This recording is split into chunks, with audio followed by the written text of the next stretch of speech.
Girl, I know you're not on TikTok, but have you been following or hearing about the man versus bear analogy? Oh yeah, this one. Yeah, this one was big Great, enough. Yeah. right? It reached the Yeah. Mariams of the world. It did. Lovely. What was your answer?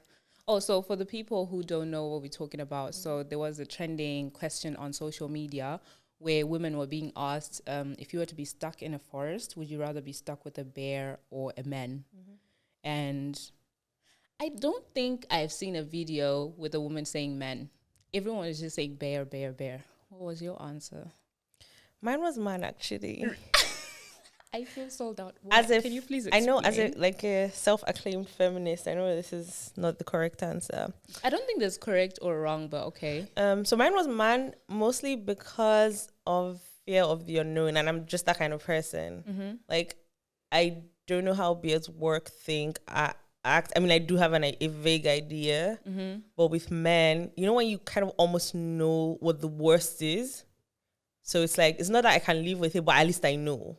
So it was just more from that perspective of just fear of the unknown. If you know what I mean. What's the unknown with a bear? What's a bear going to do to you besides devour you? I don't know. It's just gonna kill you. That's the thing. And rip your body apart. A man can do that too. But do extra. That was the whole point of it. I know. It comes down to how scared of you of like dying. Oh. Yeah. You're scared of dying? I think I'm really scared of dying. Oh, okay. Still. I'm not. Okay. So like when you put it, like when I think about it, because like you said, I have maybe very limited options with like the bear, right?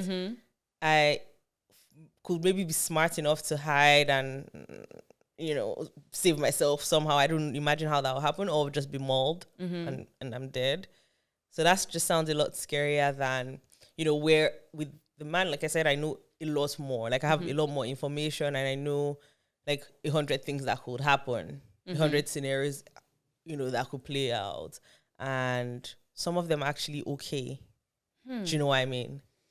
Not for me, child, but okay. Really, there's no good thing that you could think of. No. I mean, of course, the good thing. Oh, you're talking about the good things. I thought we were talking about the part where you end up dying either way. Oh, yeah, no, okay, true. So I think the scenario is you're gonna die either way. Yeah. Would you rather die by bear or man?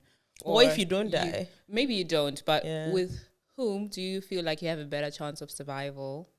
With the A man. bear or a man? I saw also a video of people, literally a bear was approaching them and they just scream at the bear. Okay, I need to stop speaking. And the bear ran away? They were just screaming at the bear, and the bear turned and went away. Okay, this is what I'm saying. So I don't know that that's possible. Are you going to scream and a man go like, ah, and they're going to turn away and just let you go? I don't know. I just feel like there were a lot of perspectives to this discussion, but it just kind of opened my mind to how people think, especially men, because now men, instead of actually just taking time to ask questions or even ask questions under the videos to say, hey, why is it that women are not feeling safe around us? They went and created their own. Another person was now asking men, would you rather be stuck with a woman or a... was he even asking? I forgot. But something so crazy and bizarre. Like, why are you trying to just gaslight us? Yeah. But anyway, I just wanted to hear what you think about that. Anyway, guys, today we are in a new setup. If you're watching video, then you can see. We might have video for the first time with this one. So we're in Hamburg and we're recording live. Again, Hadia is missing, but if you've been listening to the latest episodes, you know that she's been busy with stuff, but she'll be joining us soon. So it's Mariam and I again, but we're in Hamburg today. And it's giving profesh. It's giving professional. It's giving profesh, guys. I wish you could see the setup. And so a huge shout out to the people producing us. Shout out to the Basement 34, sorry, the Basement 34. Please check out the website. Is www.thebasement34.com, I think, or .de. No, .com. Oh my god, are we going to be punished for this? Sorry, no, PY. So check out the website, and PY is producing our podcast for today, and he has his own podcast as well. Yeah, definitely. He has two actually. So shout out to the Black Bass. search the Black Based Podcast on Spotify and on YouTube literally anyway, TikTok and Apple as well. Podcasts. And follow him, follow us as well. But from the analogy I gave in the beginning, you kind of know where this whole conversation is gonna go. We want to talk about feminism, so I know we weren't doing this for a while, but today we're going back to interview type episodes. Yeah.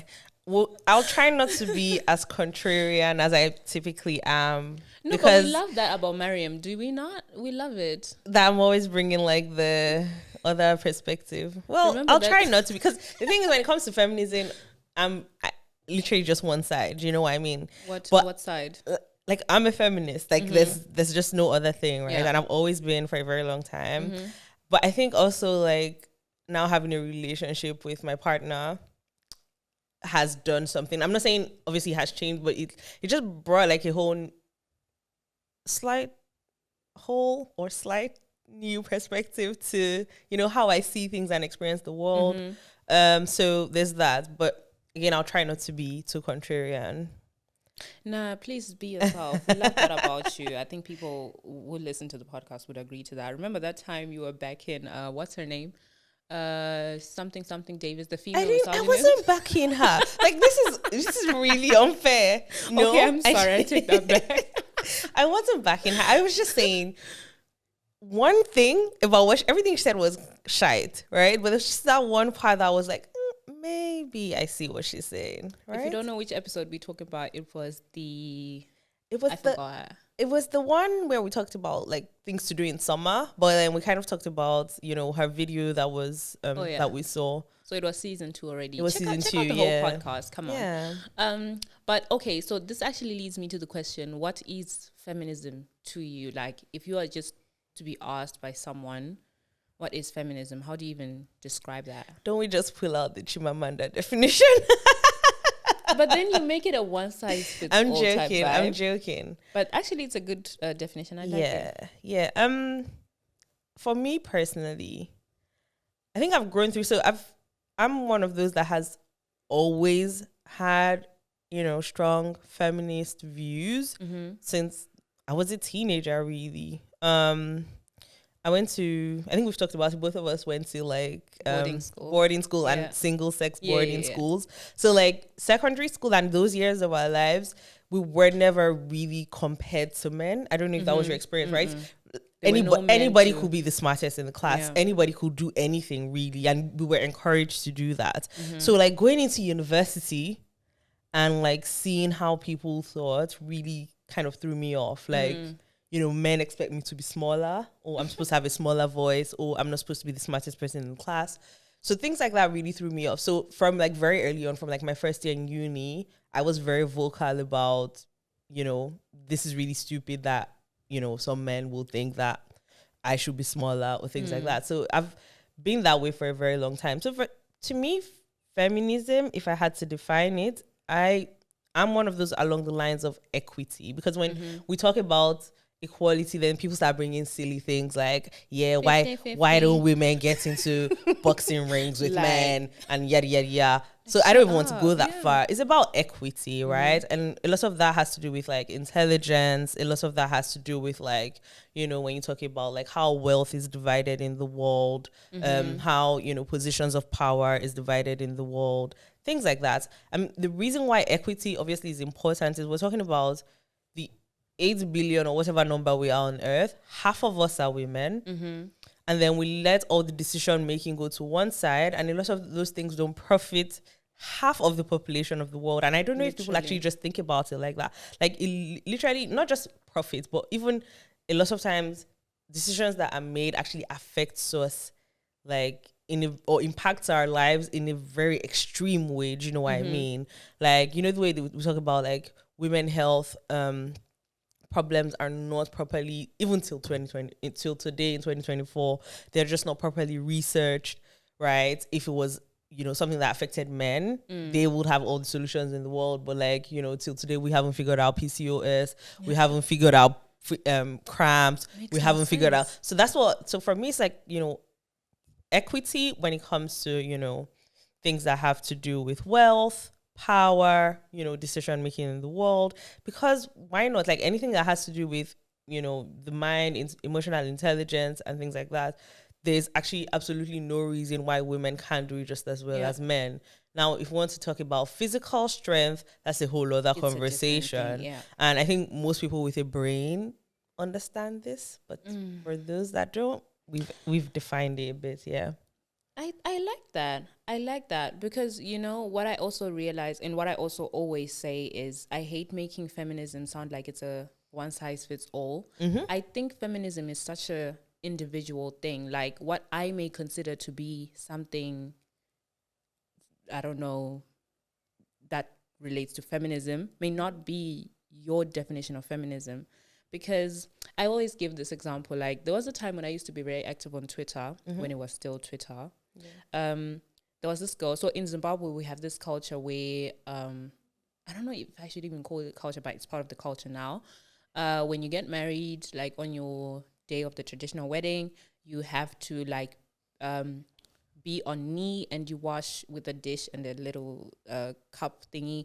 You wash the hands of your husband and you're all under him, all worshipy and whatnot and stuff. And so for me personally, that's something that I could never do because I'm like, I'm marrying my best friend. I'm not marrying my master, But I saw a tweet of this girl. She got married and she posted how she decided to do that because she just felt she always wanted to be a traditional woman. And she decided to do that on her wedding and she was okay with it. I don't want to lie. When I read that tweet, when I saw that tweet first, I got triggered for a bit. I was like, heck no. And I was going to tippity tap on my keypad with a comment back. I was like, heck no. What am I doing? Actually, if this is feminism for her, let her be. Why am I triggered? Because but when is I it really really thought feminism? about, that's the thing. when I thought about it, I was like, she's deciding to do it. If what she's saying is true, that she's deciding to do it because she wants to and not because of societal standards, not because of the patriarchy, good for her. Do it. That's a good point, actually. So if it's her decision, then why not? Yeah. So my thing is, sometimes there are certain things that people decide to do, women decide to do, and because they are choosing to do that, it's feminism. You just reminded me of a funny story, and I want to get your take on it as well. So kind of along these lines, right? Recently in Nigerian Twitter, one of the most toxic spaces to ever be in. Let me shut my So mouth. recently, I think it was this year or late last year or early this year. There was a lady, I think, that tweeted something about she wakes up in the morning to cook for her husband before she goes to work. Like, I think it was something about waking up at 4 a.m. To make food for her husband and this and that. And she, again, this is what she likes to do, I think was the point. This is what she does, blah, blah, blah. I kid you not. People started giving her money. Yeah, like I was waiting for your reaction. For what? So for being, in today's world where women don't cook for their men anymore. Absolutely apparently, not. like I said, giving her, they bought her a house. They bought her a house. They bought her a car. Why? And everybody was like companies were donating things to her, because she said it, and then maybe she was attacked, and then people now came and were like, no, she deserves this. Yeah.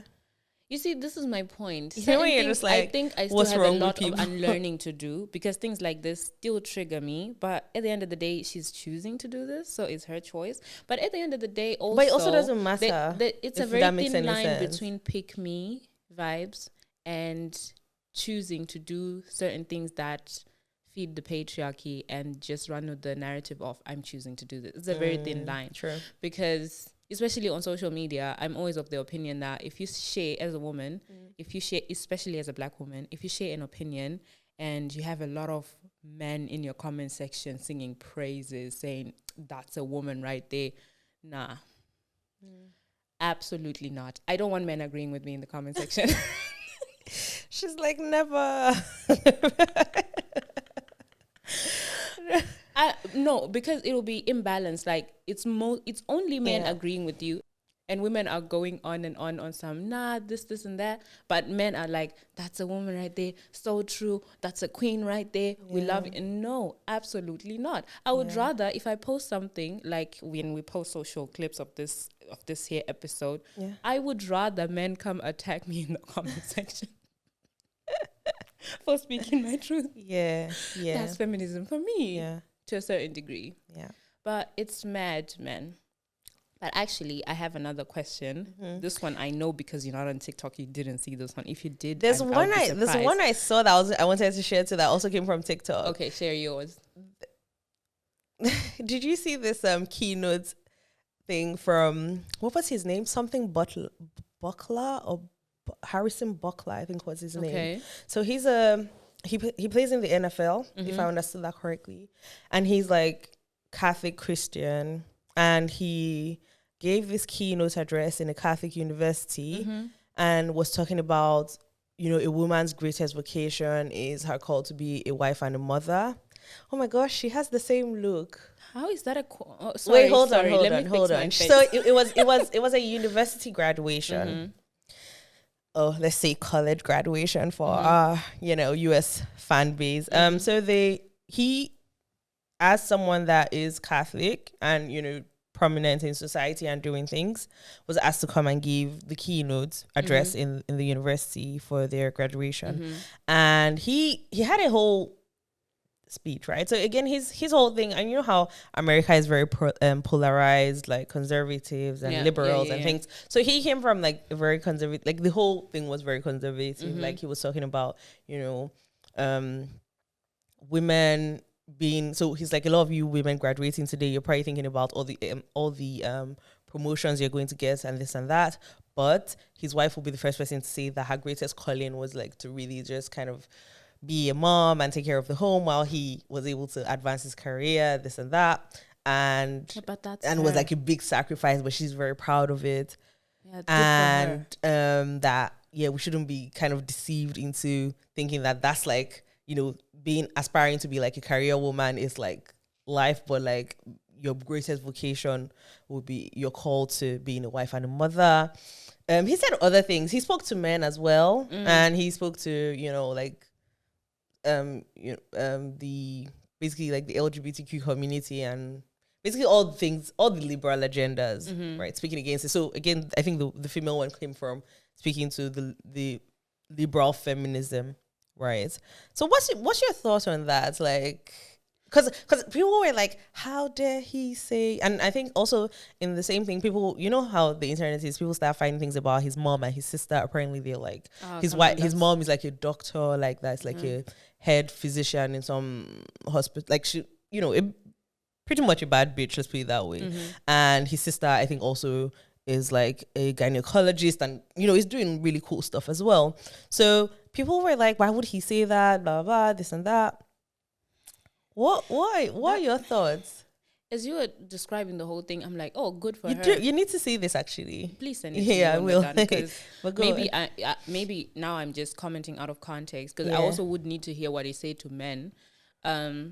Because on that one, I'm a Chimamanda Light. Because when you're telling women on their graduation, as if it's sounding like he's downplaying the degree. This was exactly my thoughts. Why did this conversation have to come up on graduation day? Like preach it in church on a regular Sunday. Yeah. On a regular Sunday, preach it. Yeah. That's good for you. Yeah. And just because your wife chose to do these things, good for her. Which is also an amazing thing. I think that's what you were saying about letting people choose. It's also an amazing thing because, look, I always tell like my partner, this homemaking thing, if this was like what I had to do, I couldn't do it and I wouldn't succeed. Like it's such hard work to like take care of kids and take care of the home and be like, you know, what we call a housewife. It's like I would fail terribly. Like it's just really, really hard work. So again, a lot of respect for that, right? Do you know what I mean? So if that's what she chose to do, great. Good for her, right? And some of what he said, again, coming from like also being Catholic, I understand what he was saying. I just wondered why that was the place to say it. I just didn't think that was the right place to have that conversation. Like people have worked so hard, you know, in this context for their careers. Can it be about that? Yeah. Right? Because would you also tell men, you know, today you're thinking about your promotion? Because obviously that wasn't the conversation for men. They were allowed to think about their, you know, aspiring to be, you know, the big boss in, you know, the highest room on the highest floor or whatever. But like for women, you know, don't think that far. Because I was just like that not today, right? We can have this conversation, but just Anywhere not today. else. Yeah. Nah, because so you answered my question, because my next question was going to be, what was his direction for the conversation for men? So because this is what I meant by call me a Chimamanda Light. Like, you are just telling women that they should aspire, or in this case, low key, because I mean, at the end of the day, he is still congratulating them for graduating. But low key, you're saying they should aspire to marriage, they should aspire to be mothers, to be wifed up, blah blah blah. But the men should aspire to be bosses. Like, they should aspire to further their careers. No, he didn't say it in that way. He took something else. Things about in the world today where we're told not to be again, I'm not too sure because I haven't listened to that part as much as I have, because I obviously just kind of went crazy on TikTok when I saw this.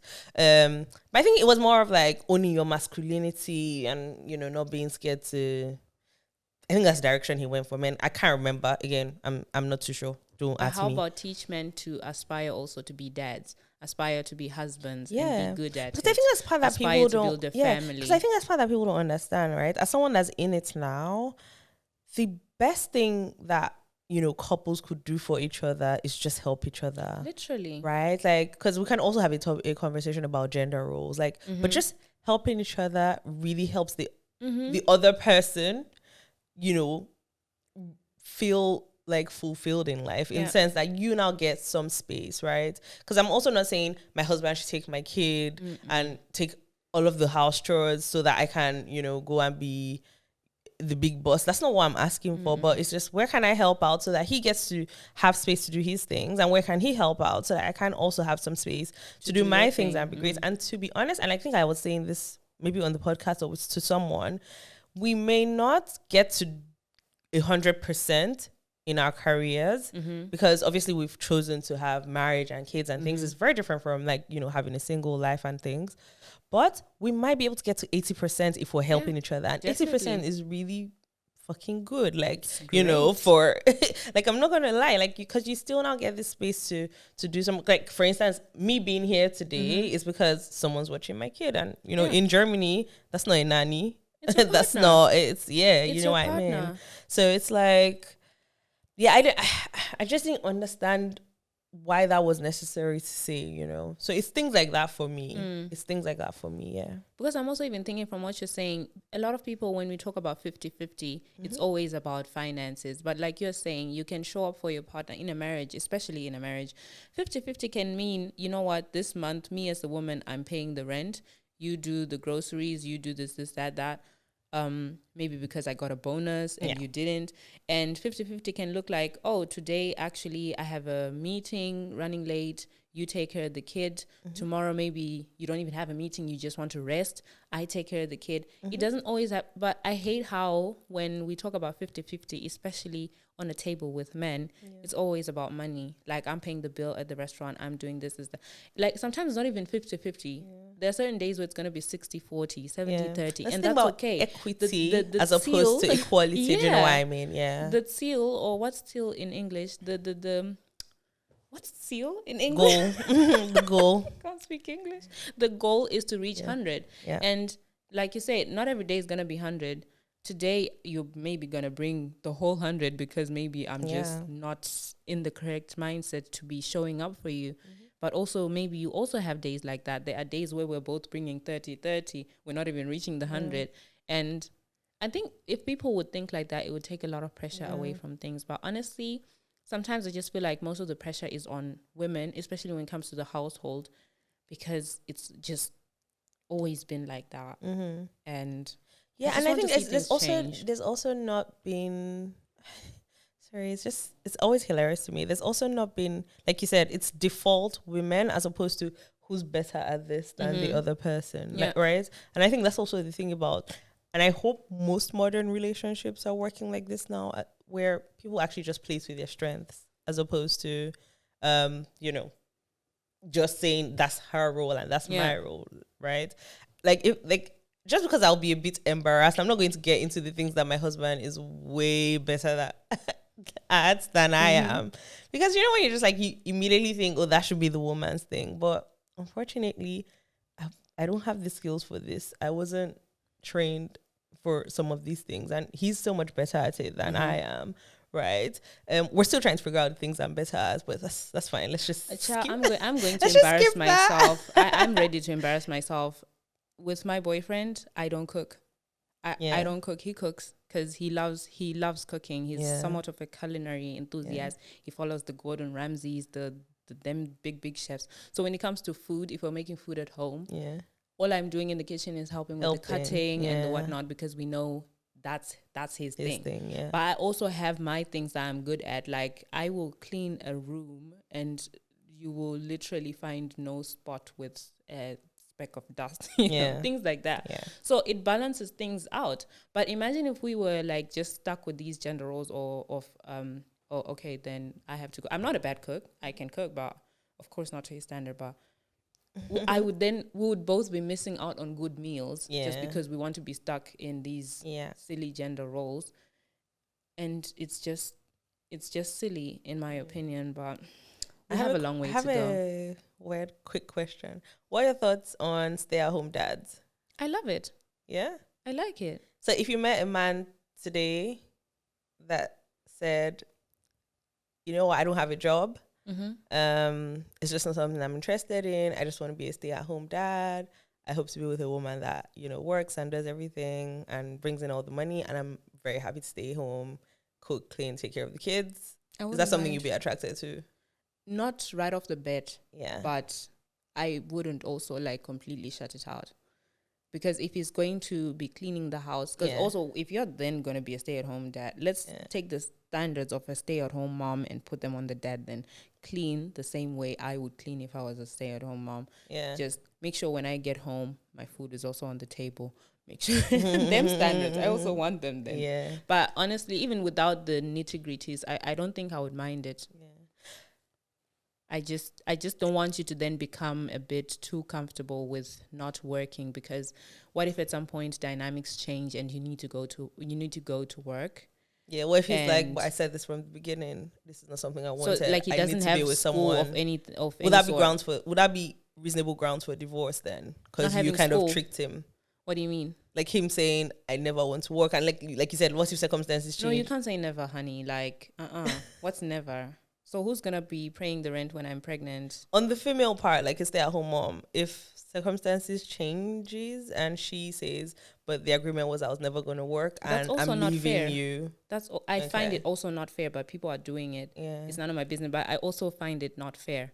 I think life is not a straight road. Things change down the road. At some point, like now we're in a cost of living crisis. You may find that now you both need to actually work for life to life, you know? So I just don't like the rigidity that would come with it. I absolutely agree with what you're saying, but I think the reason why I brought this up is because these are some of the arguments that some people like bring in, you know, to, which is always so silly, right? On both sides. Because I think I've also seen some feminist conversations that I'm just like, I can't get, like, that doesn't make any sense. Like, what are you saying? Like, for instance, a feminist saying, I'm feminist, I want everything to be equal or whatever, but for instance, I can't understand like a stay-at-home dad. That doesn't make sense to me. If somebody wants to do that, that's their thing. That's fine.